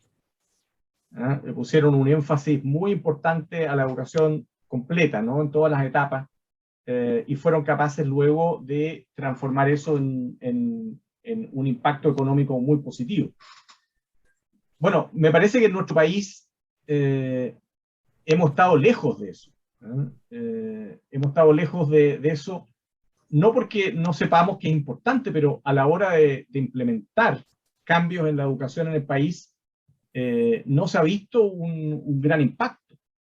Los presupuestos se han multiplicado, pero mira tú los indicadores en las pruebas internacionales. Las pruebas, las PISA de matemáticas, donde se compara los avances del país respecto de otros. Chile no ha logrado dar ningún salto de calidad en esos indicadores. Y hay dimensiones aún más preocupantes, que son que probablemente no hay un alineamiento de el recurso más valioso, que son los recursos universitarios, los centros de investigación, los centros técnicos, con los desafíos del país. Aquí voy a hacer una crítica, probablemente me voy a ganar algunos tomates de vuelta, pero me parece que ahí tenemos que mirar el caso más bien australiano, donde las universidades, los centros de investigación están mucho más vinculados a la actividad productiva. Es decir, hay un tránsito, más que un tránsito, hay un relacionamiento que hace que sea un círculo virtuoso, ¿no? La problemática que viene de la minería hasta que tú logras algún tipo de solución, ¿no? Esa es la articulación que creo que a nosotros nos falta. Tenemos universidades, incluso los propios centros, Erwin, y aquí también voy a tirar algunos palos. Yo creo que no están suficientemente cerca de lo que son las industrias nacionales de minería, de fruticultura, forestales. Hay una distancia que va matando la oportunidad de aprovechar esos pocos recursos, que deberían ser más, para generar soluciones e innovación, ¿no? Entonces, me parece que un pilar fundamental en una estrategia de desarrollo que utilice los recursos naturales como plataforma es un mejor diseño de nuestro sistema de educación, ¿no? Tanto en calidad como en foco. Y respecto a los proveedores, los metía en el mismo saco, porque también me parece que en materia de proveedores hemos tenido muchos diagnósticos, pero no sé si estamos avanzando a la velocidad, no sé si no sé. No estamos avanzando a la velocidad que necesitaríamos, ¿no? De generar más proveedores. Y ahí también falta me parece a mí, una mayor vinculación con el Estado. Aunque aquí también me voy a tirar a la piscina, me estoy tirando harto, creo que ahí es donde el rol del Estado puede ser muy importante. Porque el Estado tiene que ser más claro en lo que quiere. No necesariamente aquí estoy proponiendo políticas intervencionistas, pero sí creo que el Estado debería ser mucho más claro en decir qué es lo que quiere conseguir del sector minero. Y poner un objetivo claro, que todos estemos alineados y sepamos a dónde tenemos que ir. Pero creo que en esa indefinición, en esa tal vez debilidad que ha tenido el mundo político, en entender el valor que tiene la minería como plataforma, no se han establecido objetivos fuertes, objetivos claros, y eso ha hecho que los esfuerzos se dispersen, y que no haya tal vez un empuje suficientemente fuerte para que aprovechemos esta industria. Y ante esa debilidad y probablemente ante esa confusión es donde se nos han metido las visiones críticas como el extractivismo, digamos, que ven que no se avanza tanto y bueno, y ahí aprovechan las rendijas para tirarse a la yugular de la industria minera y ponernos en aprieto. Gracias, Juan Carlos. Ahora le toca a Marcelo Stoker su turno de consultar. Por favor, Marcelo. Gracias. Bueno, primero que nada, felicitaciones por la presentación. Excelente presentación, números claros, muchos números que nos gustaría que los constituyentes los manejaran. Pero no solo los constituyentes, sino que la ciudadanía en general. Entonces, y ahí tomando algo que tú decías, Juan Carlos, ¿de quién es responsabilidad que se conozca cuál es el aporte que tiene la minería, lo que está realmente haciendo? Es de la minería, y cuando hablamos de la minería en realidad hablamos de la industria, y cuando hablamos de la industria de las empresas, estamos hablando de las empresas más grandes, ¿no? O de la ciudadanía que tienen que informarse mejor, ¿no? O son las empresas y los gremios de las empresas que tienen que dar a conocer cuál es el aporte que tiene la minería. Lo mismo con el tema del desarrollo de los proveedores. ¿De quién es responsabilidad? ¿De los proveedores? ¿Ya? ¿O de las mineras con respecto a los proveedores? Sí. ¿Ya? O lo mismo con respecto de la innovación. ¿De quién es responsabilidad que los centros se acerquen a las empresas o que las industrias se acerquen a los centros? Sí. Yo creo, y personalmente, y lo digo porque yo estaba en la minería y sigo estando en la minería, ¿ya? Y yo veo que ahí falta una mayor política a nivel de empresa, ¿ya? De vincularse en forma más concreta y más convencida con respecto a estos temas. ¿Y dónde lo ha hecho? Porque yo lo he visto cuando ha tomado el tema con algún tema en particular, le ha ido muy bien, pero no es parte de la política. Ese es Marcelo, el comentario que yo quería hacer en general. Sí. Marcelo, sí, tu pregunta me parece fundamental y algo alcancé a esbozar al final de mis respuestas anteriores, que creo que una debilidad importante que tenemos en nuestro país es que no se han establecido claramente las prioridades. O sea, no ha habido una política en el Estado clara que diga hasta dónde queremos llegar, que se haga cargo de un concepto de minería como plataforma. Ha habido debilidad en el mundo, en el ámbito político, me parece. Segundo, creo que las propias compañías se concentraron demasiado en su rol productivo y no entendieron que también ellos son protagonistas fundamentales de un debate mucho más complejo como el que hemos estado conversando acá. A la minería se le pide una respuesta a la pregunta de cómo va a ayudar al desarrollo del país. Y me parece que las compañías se centraron demasiado en una visión productiva y hoy estamos con una distancia importante respecto del desafío que nos está planteando la sociedad. Y los proveedores también. Perdonen, estoy disparando palos para todos lados, pero no es mi intención. Lo que quiero decir es que creo que no hemos tenido la capacidad de articularnos y en esa falta de articulación cada uno ha velado por sus intereses. Y ha faltado esa visión más integradora, más articuladora, que convierte una situación de actores dispersos en un círculo virtuoso en pos de desarrollo. Esto yo sé que es fácil decirlo, pero yo sé que es difícil hacerlo, ¿no? Y probablemente acá sea necesario una verdadera alianza, ¿no? Esta crisis tal vez nos ayude.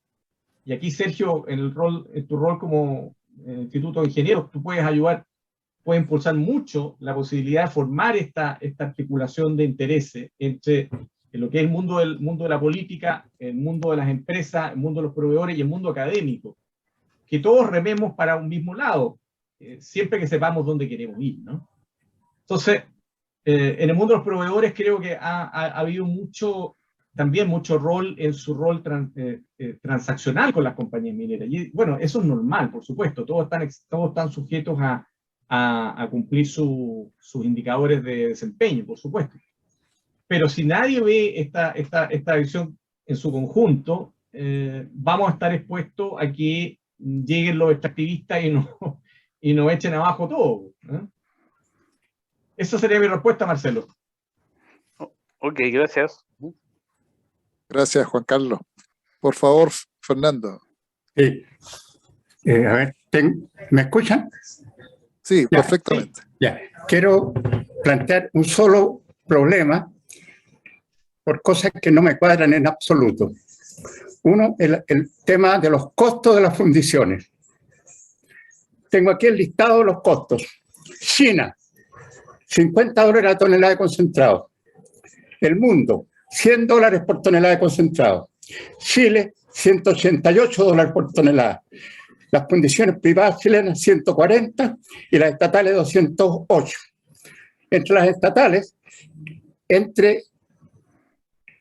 si comparo a Chuquicamata con mi teniente, resulta que el costo de Chuquicamata es un 49% más alto que el de teniente.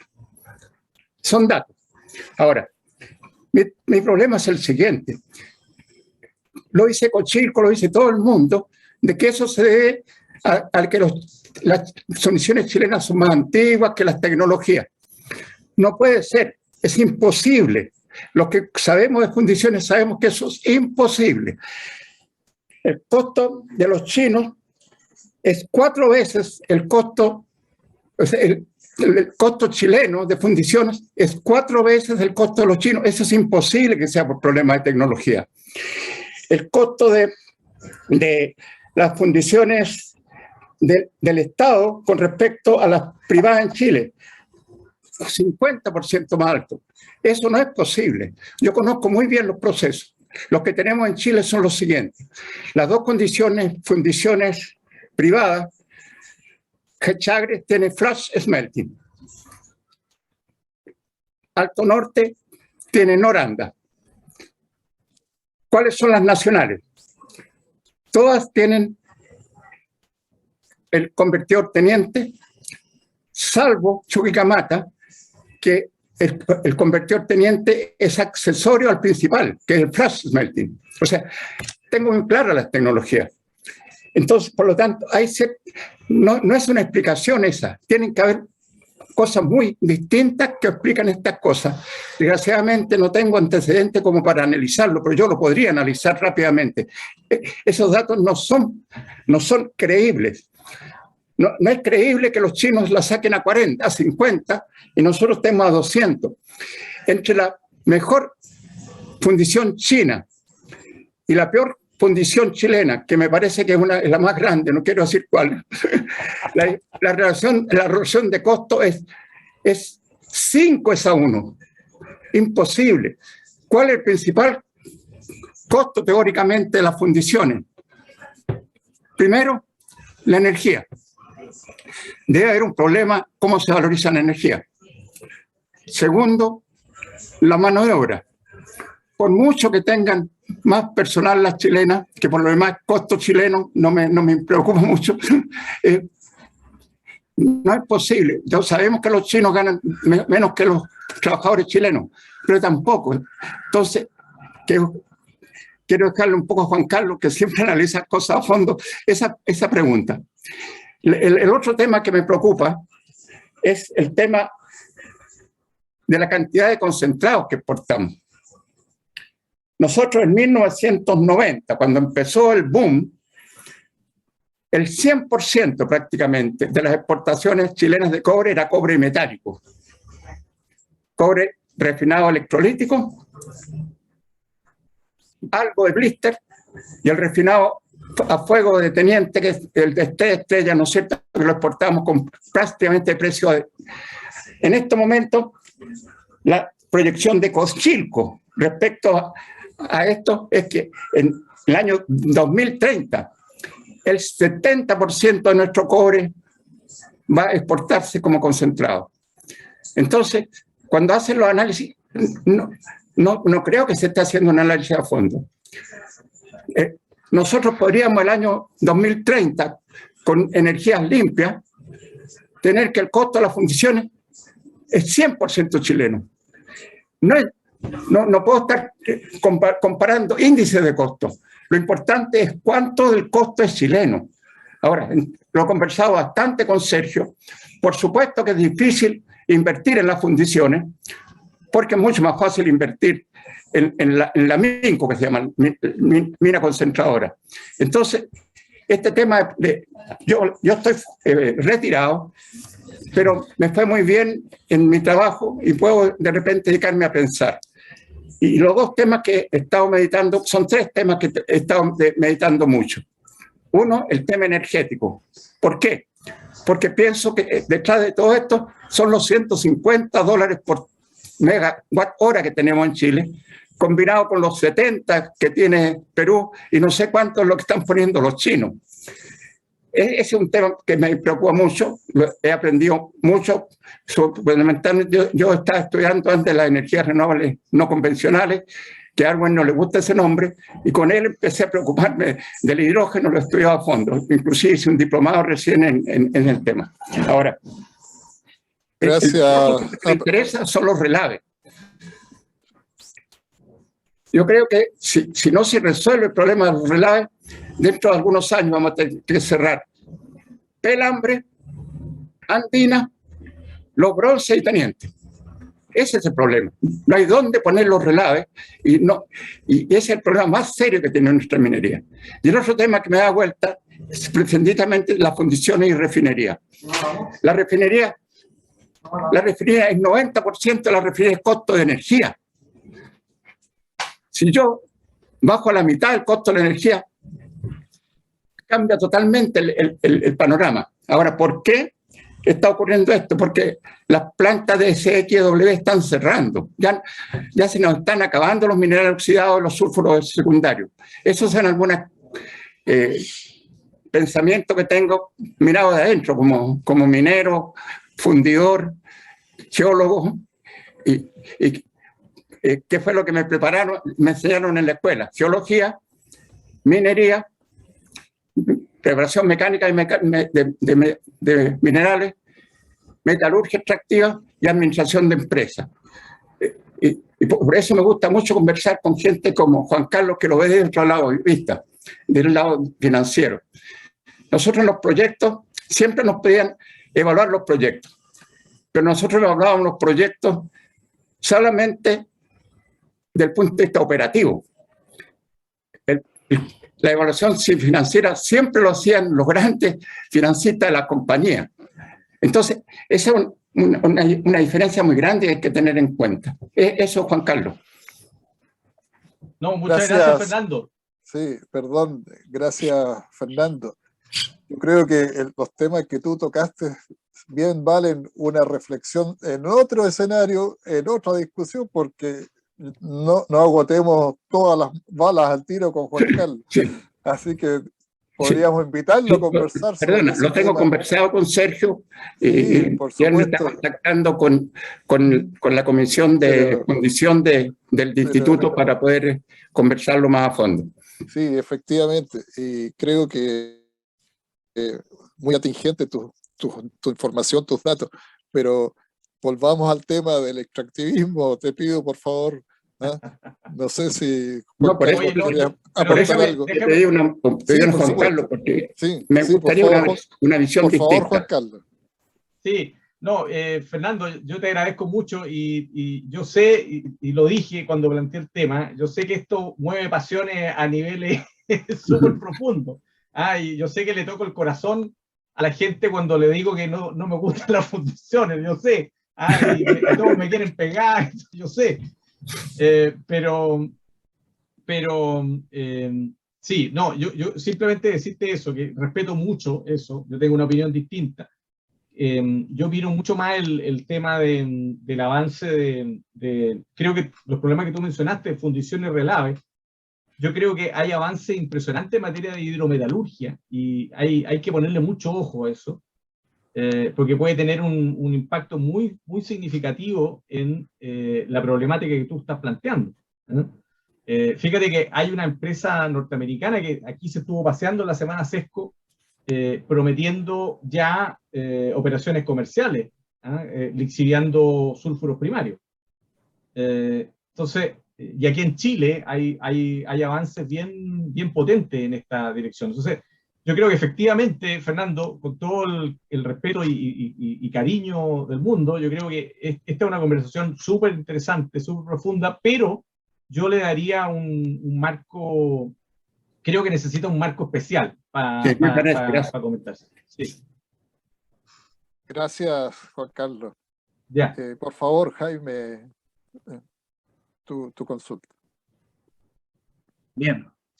Bueno, primero felicitar a Juan Carlos por su presentación. Me pareció muy interesante y estoy bastante de acuerdo en general básicamente con la línea fundamental de lo que planteó, en términos que yo entiendo que es exigirle a la minería hacer una buena minería, y alguien tiene que hacerse cargo del resto del ámbito de la industria, pero no puede ser exigirse a la minería que termine fabricando sus propios edificios. Es un poco absurdo. Y que dentro de la minería está haciendo un buen trabajo, y esto es una deformación en términos de las expectativas que tiene el país, o un poco que se ha comentado más bien a nivel de opinología, en términos del supuesto drama del extractivismo de nuestra industria.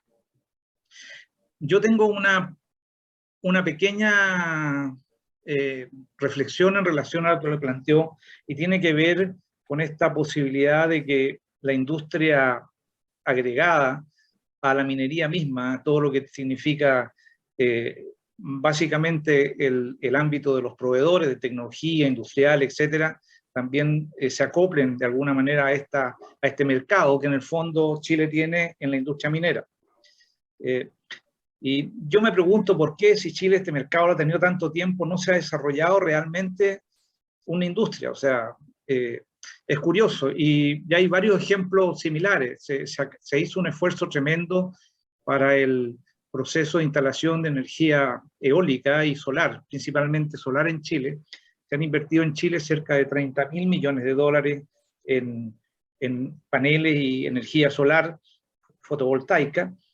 Sin embargo, la participación de Chile en ese mercado, que fue un mercado local que se invirtió en Chile, en términos de tecnología, fue prácticamente cero. O sea, se importaron prácticamente el 100% de toda la tecnología que se instaló en energía solar. De los 30.000 millones de dólares, yo creo que los chilenos pusieron, desde el punto de vista de la infraestructura, muy poco, salvo construir la infraestructura, obviamente, por así decirlo, de los edificios, y después estaban preocupados de los que limpiaban los paneles solares o cosas marginales.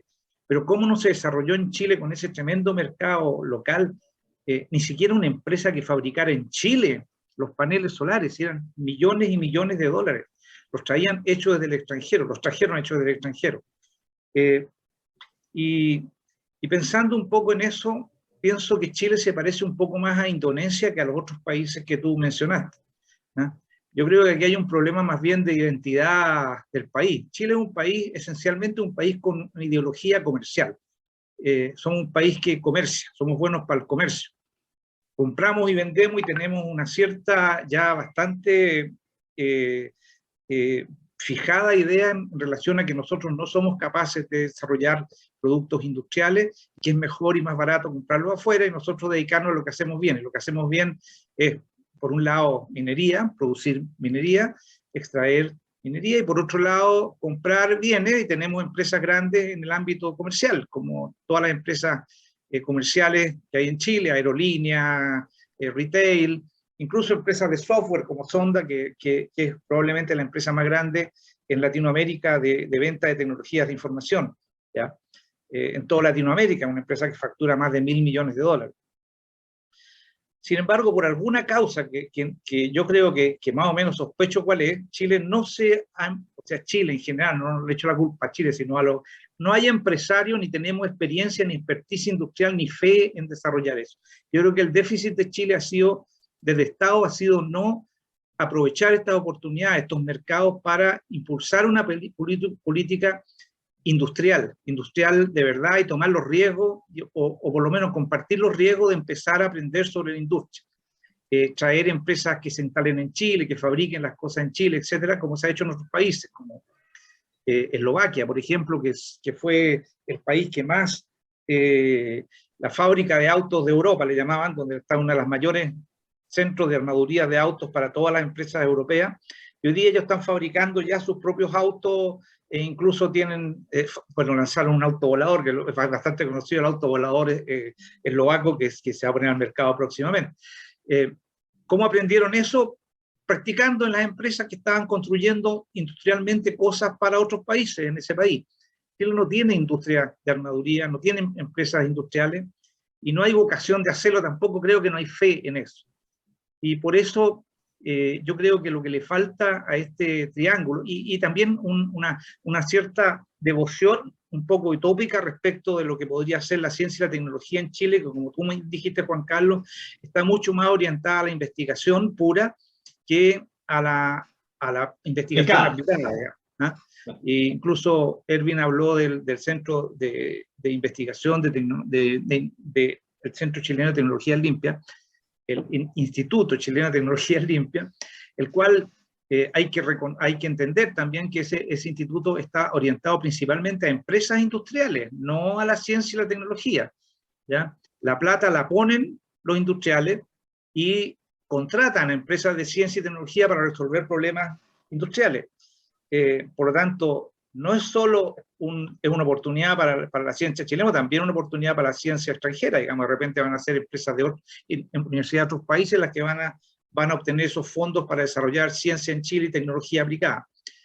Por lo tanto, al final de todo esto, digamos, mi conclusión es que yo pienso que el camino de Chile debiera ser un poco quizás como el de Noruega o quizás como el de los países árabes, que han aprovechado esta etapa gloriosa de la industria de materias primas, ¿ya? O de petróleo o energía, para generar fondos, pero totalmente aplicados a la industria, como el fondo de la riqueza que hicieron los noruegos, que con las riquezas del petróleo, la exportación de petróleo, desarrollaron un fondo para invertir en una cuestión totalmente distinta que tenía que ver con otro tipo de desarrollo industrial, no vincularlo, ¿ya? No vincular que esa plata tenía que ser para invertirse en desarrollar más tecnología para la industria de petróleo, sino en cualquier cosa que el país desee desarrollar. Satélites, por último, cualquier cosa. Y también pienso que también está ocurriendo hoy día eso con los países árabes, que han invertido una gran cantidad de sus fondos del petróleo hoy día en el uso, en el desarrollo de industrias tecnológicas. Hoy día, sorprendentemente, esos países hoy día tienen una gran cantidad de desarrollo tecnológico e industrial que nosotros no nos imaginábamos, y es porque han gastado el dinero en aquellas cosas que quieren hacer.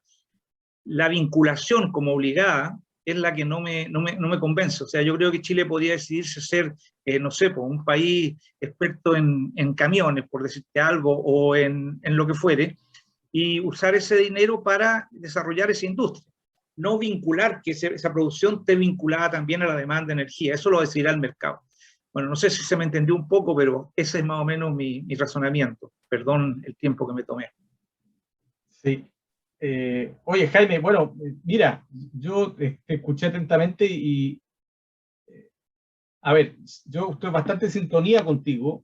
Tal vez lo que no sé si quedó suficientemente claro para todos, pero tú tocaste un tema, me parece, que el centro de tu argumentación es tu duda de que aquí existan factores muy profundos que finalmente impidan que se materialice este camino, ¿no? Ahora, si eso es así, Jaime, tenemos que empezar a cerrar la cortina porque sería complicado, ¿no? Pero, o tal vez, como señalas tú, resignarse o conformarse con ciertos nichos. Yo me iría más bien por ahí, Jaime. Yo creo que, como decía, estoy muy en sintonía contigo y creo que efectivamente tal vez aspirar a ser un Finlandia o una Australia no nos queda, pero como somos un país chico, tal vez sí podríamos aspirar a tener algunos sectores competitivos, ¿no? No tal vez una estructura tan compleja ni sofisticada, pero sí algunos nichos donde haya una evolución técnica más avanzada. Pero ahí de nuevo, Jaime, me parece que se releva la importancia de tener un diagnóstico bien hecho y tener una política inteligente, ¿no? Porque si seguimos sin política, navegando hacia la buena de Dios, probablemente sí vamos a aparecernos, yo diría que hasta Indonesia me parece que está con una política más aplicada, nos vamos a aparecer siempre un país que no va a aprovechar su oportunidad. Entonces, estando de acuerdo, incluso creo que también en tu comentario más duro, que fue el de los factores profundos, me parece que pueden haber nichos donde el país tenga una evolución mayor, pero se necesita esta articulación fruto de una política mucho más integral, ¿no? Ese sería mi comentario, Jaime, a tu intervención. Gracias, Juan Carlos. Por favor, Sergio, les quiero pedir que hay varios esperando también para hacer comentarios que sean un poco más sintéticos y poder aprovechar la presencia de Juan Carlos. Gracias. Pero aprovechamos la presencia de Juan Carlos y siempre nos hemos quedado hasta las 5:30. ¿Cuál es el problema? Nos quedan 50 minutos todavía. No hay problema. Oye, yo quiero tocar 2 puntos, creo que son importantes. Los números, Juan Carlos, son correctos en las condiciones actuales de Chile. Las condiciones pierden valor en Chile porque nos estamos dando un gustito de ese 13 que tiene para abajo y la minería para arriba. Nos estamos dando un gustito de fundir en Chile por un tema estratégico que tienes que tenerlo. El problema está que el gustito lo estamos haciendo mal. Si queríamos tener algo que nuestros procesadores de concentrados estén amenazados si nos suben el precio, tiene que ser algo creíble. No tenemos algo creíble. Sí nos sirve porque conocemos el negocio, pero eso no sirve. Ahora, obviamente, como los mismos amigos de Voces Mineras y Sexto han dicho que tener, digamos, una fundición, si vamos a tener fundición, tengamos fundición potente, tiene que ser fundición de 1 millón de toneladas de cobre. No, hoy día las más grandes son de 300.000, cosas así. Creo que tiene una de 1 millón. Y eso te da economía de escala y todo. Y la otra cosa muy importante que nos olvidamos, y igual Fernando lo indica, pero hay una tremenda importancia que todos los costos de los negocios mineros, tú tienes algo que te da ventaja y te baja los costos que tienes, ya sea los coproductos o las cosas especiales. Por ejemplo, las fundiciones en Chile prácticamente todos los que tienen CT, salvo todos los que tienen CT no recuperan el calor de los gases. Entonces eso hace que no tengan una bajadita en esos costos. Después no recuperan tampoco los subproductos, por lo tanto otra vez se pierde esa bajada de costos. Si recuperan los gases, el calor de los gases bajaría un poco. Si bajaran los productos, bajaría otro poco. Entonces esas cosas no están hechas en los coproductos ni los subproductos. Después ese es por el tema de fundiciones. Y otra cosa que es muy importante, que en Chile se evalúa, todos evalúan prácticamente evaluaciones privadas. Y lo que no hacen, y que lo trató de enseñar el profesor Ernesto Fontaine, incluso hizo un curso de evaluaciones sociales de proyectos por los años 80, 90, oye, es justamente que hacer la evaluación nacional. Y en eso tiene toda la razón, Fernando, porque la evaluación nacional no es lo que tú gastes, porque si tú tienes la mano de obra chilena, igual va a tener que tener plata para que ese hombre coma, igual va a tener plata para que ese hombre viva. Entonces tu costo real es más bajo. Es la evaluación nacional, Chile Inc. Y del Chile Inc., si tenemos energía eléctrica barata, como nuestro amigo Rolf Phillips nos ha pegado como loco para que lo hagamos, oye, y es nacional, entonces ese costo va a ser mucho más bajo, a nivel nacional, a nivel país. Y si recuperamos todo lo que recuperar, mejor. Bueno, ese es el tema de fundiciones. Después, por el otro lado, también tiene que ver mucho con la focalización de los operadores, que de repente, cuando la materia prima es tuya, le ponen poco tinca al asunto. Y resulta que si la materia prima no es tuya, chuta, que andáis buscándolo. Fernando visitó Japón y todo, mucho de acá, y en Japón andaba con un guardapolvo blanco adentro de la fundición, pues pasáis la mano y no pasa nada. Oye, aquí anda un mameluco blanco, pues tiene que ser de plástico para que corra el concentrado, pero te lo pierdes. O sea, se olvidan de que lo que pagan se está perdiendo. Si tú vas a la Fundación Chilena, las vigas tienen así, la viga es horizontal y tiene el ángulo del talud concentrado encima. O sea, son cosas que se olvidan y se hacen mal. Pero eso tiene que ver con gestión y tiene que ver con cultura. Ahora, si tú arreglamos las condiciones viejas, esa cultura mantiene. Si hubiera hecho una nueva, a lo mejor, por ejemplo, hicieron una nueva en todos los amigos de la Ministrales, y resulta que ahí es distinto. ¿Ah? Alto Norte es la fundación menos mala en Chile. ¿Y por qué? Porque finalmente llegaron los Noranda, después los Chata, toda esta gente, pero le tienen una cultura distinta. Entonces es muy importante eso, un tema de fundiciones. Después lo otro que yo quería tocar también, el tema del extractivismo, y ahí yo quiero darle de alguna manera, si pueden darle la palabra a Daniel Weinstein, porque el extractivismo, o sea, lo que pasa es que se habla de extractivismo, que estamos hablando y queda más claro que el extractivismo de repente es una consigna que lo único que hace es tirarte para abajo. Resulta que estos gallos en la propuesta de la comunidad del 813 que quiere matar la minería, define el extractivismo y lo define como que no aporta nada. Y no se aporta nada. Y dice, ni siquiera la pobreza. O sea, lo tiran para abajo de una manera mentirosa increíble. Resulta que nadie dice nada. Entonces, yo quería tocar, bueno, para ir al extractivismo, que no se enoja Andrés y no me quede en la pura tema de fundiciones. Yo creo que el Andrés Weinstein nos puede contar porque estaba viendo el tema de la convención constituyente y ahí los gallos dicen el extractivismo lo define de una manera estúpida. Pero nadie los refuta. Gracias. Efectivamente, ¿me escuchan? Sí, sí, sí. Sí. No, efectivamente, de las propuestas que han sido aprobadas ya por la Comisión de Medio Ambiente, se han aprobado tres propuestas y media, o sea, 3 enteras y una se aprobó una parte. Yo creo que en las 3 tienen en mente el extractivismo, solo que en unas lo definen más patente, o sea, literalmente, qué es el extractivismo, y dicen, voy a leer acá un pequeño párrafo. La evidencia histórica muestra que tampoco ofrece ventajas económicas, ya que en Chile, como en otros países, no han servido para resolver los problemas de pobreza, y en cambio mantienen a Chile como una economía subordinada a la globalización. Un ejemplo es el extractivismo asociado a la minería del cobre. Yo creo, por ejemplo, ese párrafo, yo creo que basta ver cualquier índice, ya mostró alguno en la presentación, que Chile ha ido creciendo como cohete de la mano de la minería.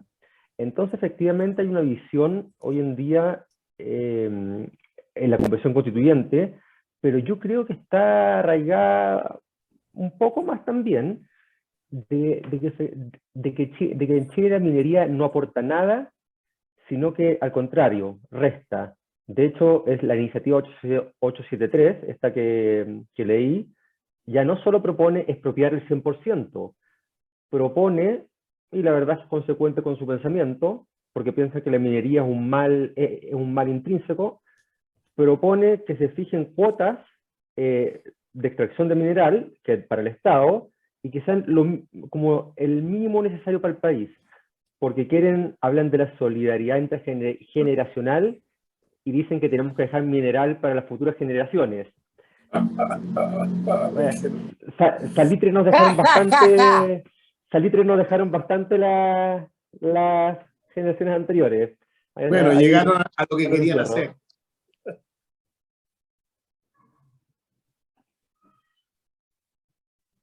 Juan Carlos, coméntanos.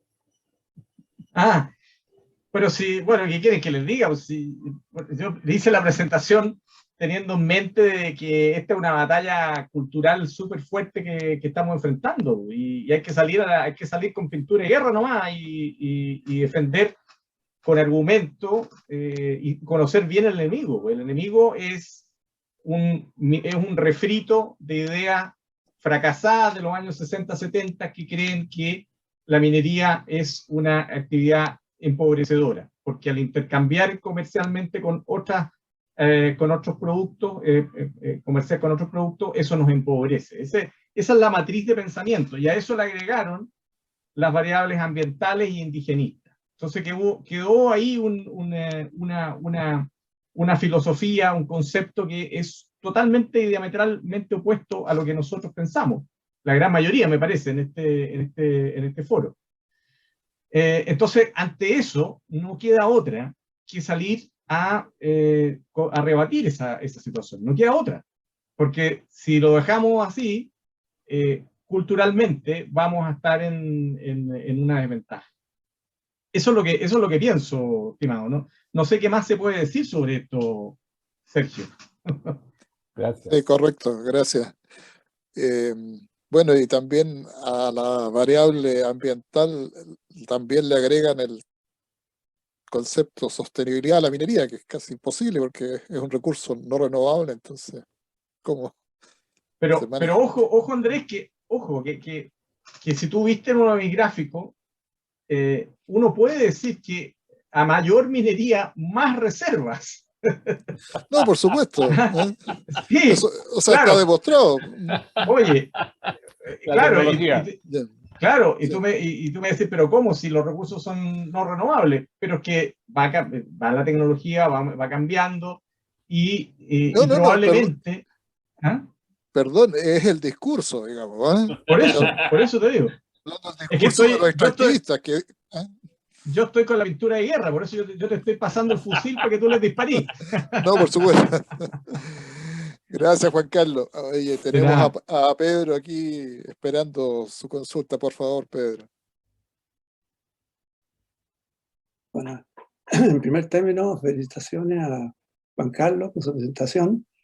Yo quiero llevar el concepto del extractivismo a la minería de los salares. Juan Carlos mencionó, ¿cierto?, el desarrollo ambiental y después digamos, el valor compartido con las comunidades.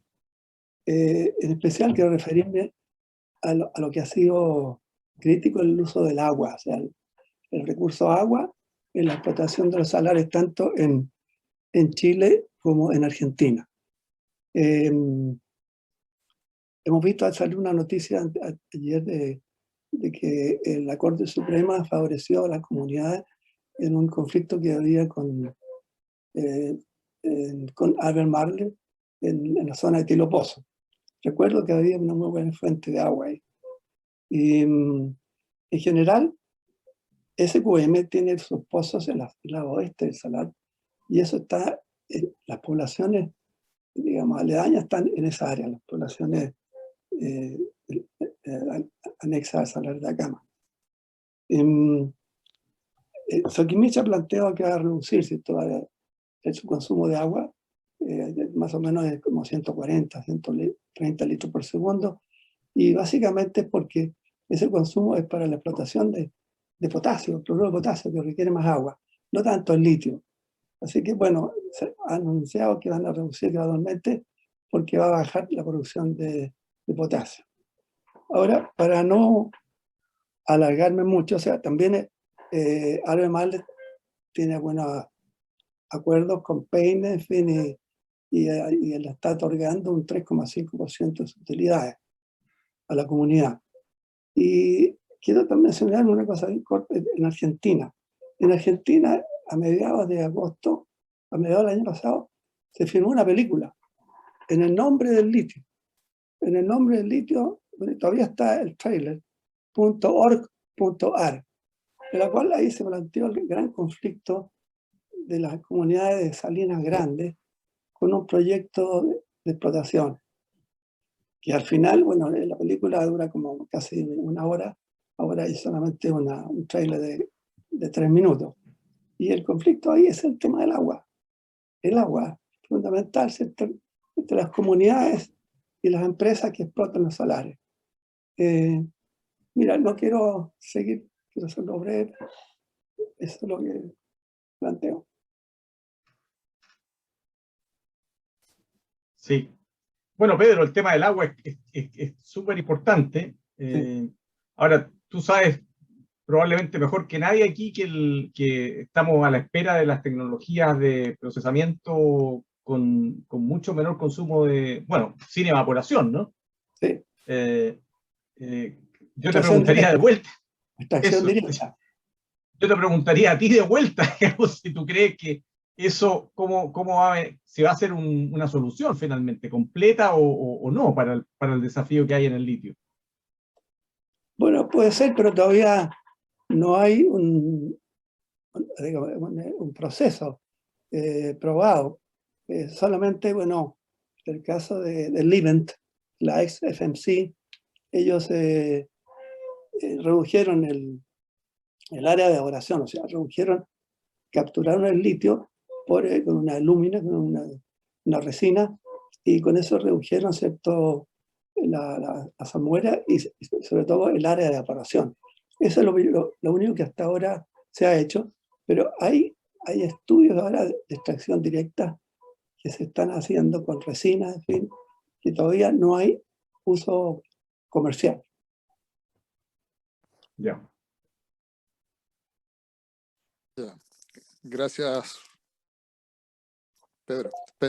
Por favor, Jorge, ya nos apremia el tiempo, así que breve y al hueso el tiro. Gracias. Bueno, oye, la presentación de Juan Carlos, ¿qué te quieres que te diga? O sea, en números y en todo, es tan completa. Hay una cosa que dijo Fernando, y que yo lo sigo, ¿eh? Juan Carlos, el 50 versus 180, yo creo que no es creíble. No es creíble, hay algo raro ahí, y si seguimos así, nos van a hacer trampa en el solitario muchas veces. Esto porque la cantidad de mercado de ellos es otra cosa. Ellos pueden decir que tienen ese costo porque el tener cobre y tener otras materias primas ahí están en el pago final de otros productos que vienen arriba, caen arriba. Entonces, eso no lo creo. Las cantidades, alguien dijo, por otro lado, no sé qué fue, creo que fue Jaime, comparar el mercado nuestro al de China, no tiene sentido. O sea, los chinos hacen lo que quieren. O sea, son 1.600 millones, pero no solamente se abastecen ellos, sino que abastecen al resto del mercado mundial. Por lo tanto, hacen maravillas que ni siquiera hace Estados Unidos, ni Europa, nada. Lo hacen ellos, ¿no? Entonces, cuando uno quiere hacer cosas como las que dice Jaime del mercado, que nosotros queremos hacer, no. Nosotros tenemos que trabajar él es químico, ¿eh? Él sabe lo que pasa cuando pasa de agua a gas. Uno no es ni agua ni gas. Estás en una superficie pequeñísima de algo. Nosotros como mercado estamos ahí, en una superficie pequeñísima de algo. Por lo tanto, no nos podemos comparar. Porque los chinos están o en agua o en gas, pero están en una cosa grande. ¿Te fijas? Entonces, eso es lo mismo en los mercados. Yo creo, Juan Carlos, que tienes que darle tenemos que darle mayor cuestión a lo que los chinos valorizan como las fundiciones. Yo creo que nosotros deberíamos fundir acá. No tenemos los valores que decimos que tenemos. Y podemos llegar a eso, pero el cobre acá, no solamente el cobre, ojo, que aquí empiezan a llegar miles de otras cosas más, que lo hemos traído para allá. El que dice que tenemos que ir al 2030 en concentrado, tal como ustedes y nosotros, todos convencidos que somos una ventaja política, tenemos una viga maestra, es la única. No es el mercado. Nosotros geopolíticamente somos fuertes, no porque somos Chile, porque somos largos, nada. Los argentinos nos dicen que nos empujan un poco y estamos al otro lado. El cobre, nada más. Y eso significa que el cobre tenemos que sacarlo quizás metálico acá, pero no empezar a vender tanto ahí. Ahí hay una cosa que todos hablamos de mercado, pero la parte política la dejamos de lado. Eso, la parte política es la que nos tiene aproblemados ahora. No sabemos hablar ni del agua, ni de las comunidades, porque alguien inventó el extractivismo, que sabemos lo que es. Un concepto político, no tiene ningún atrás, nada. Y nos hemos dejado llevar. Y cuando nos dejamos llevar por cosas que no son, perdón Pedro, pero también el agua, porque ya más allá, menos agua, lo podemos arreglar. Nosotros en Chile podemos sacar agua de cualquier lado y llevarla a cualquier población. hablar de agua en Chile como problema es una mentira, porque es una cosa que es una cuestión que no es que no depende de nosotros que estemos.